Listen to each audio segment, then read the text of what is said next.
I'm so grateful you stopped.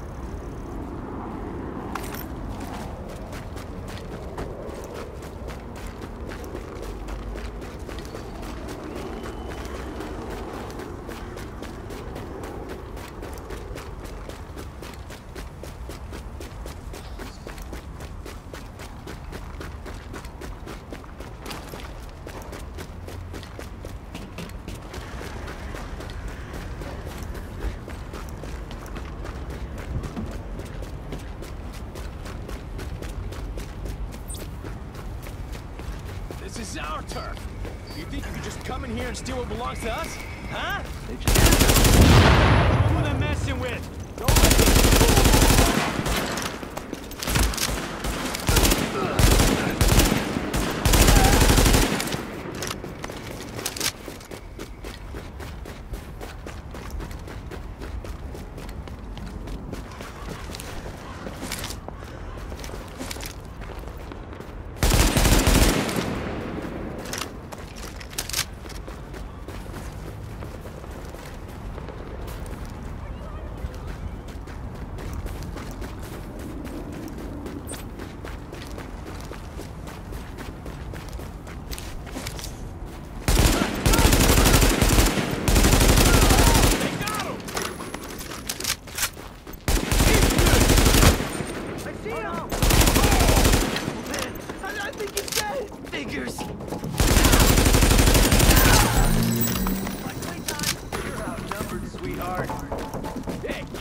Finish him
would have been fine without you. Wouldn't mind having you with us in every firefight.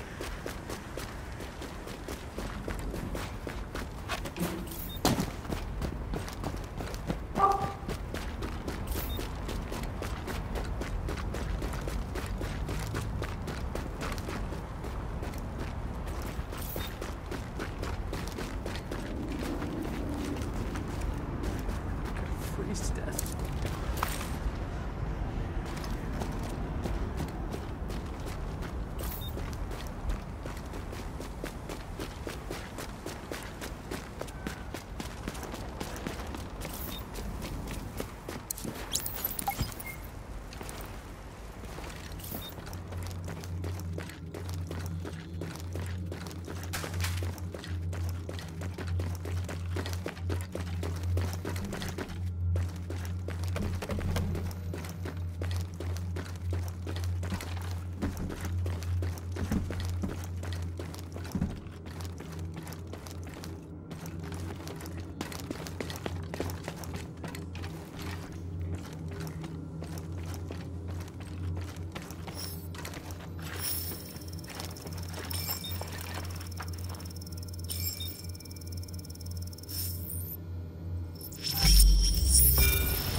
Here I am, Aaron Keener, the First Wave's prodigal son. Normally I'd do this face-to-face, but I'm not 100% sure which way you'll jump. You act one way when Ms. Lau is watching, and another way entirely when you're off the leash. That's an interesting contradiction. You see, I think that deep down, you get it. You know, the old rules, laws, governments, those things died on Black Friday.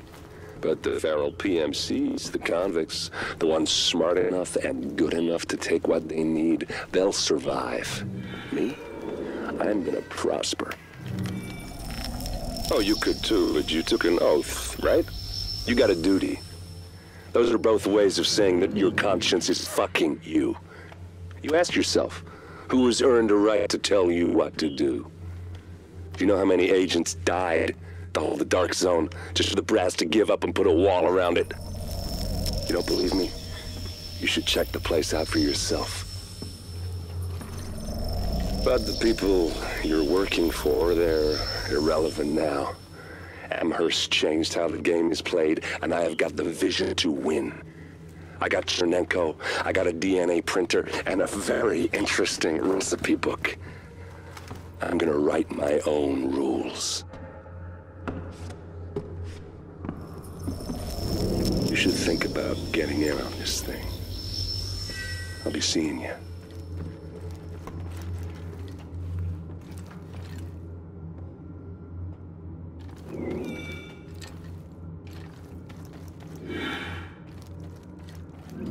Agent, the information you found in that lab was the crown jewel.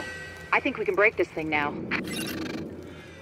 But we've got some more information. A voice from the grave.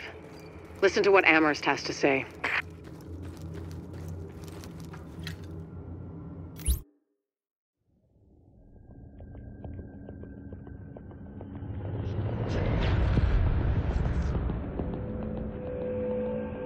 What you're looking at is the smallpox virus, one of the deadliest pathogens on the planet. For centuries, it did a wonderful job of helping keep the human population in check. But times change, and sometimes Mother Nature needs a hand in improving her creations. Like, say, speeding them up a little bit, making them contagious when they should be quietly incubating in a host, or making them more lethal.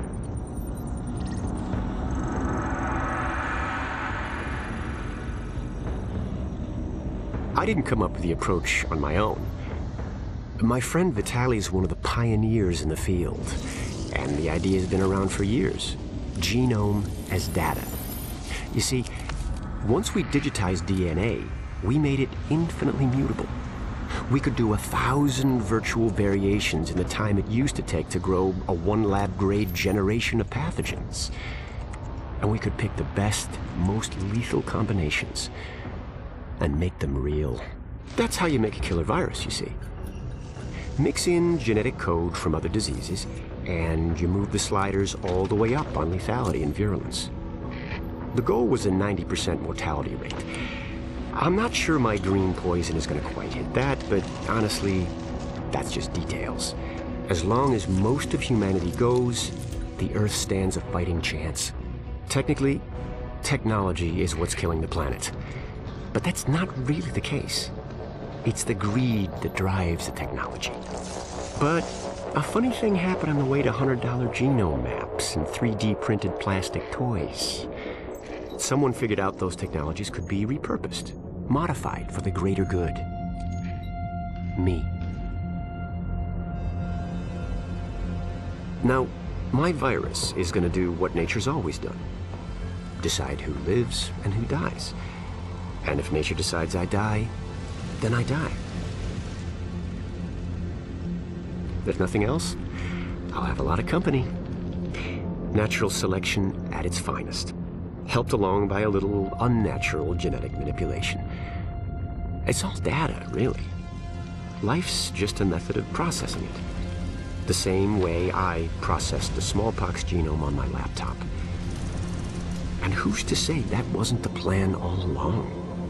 If, by some miracle, you survive green poison, then nature's decided you deserve to live. The rest of us shouldn't and won't. Godspeed. I'll see you in hell.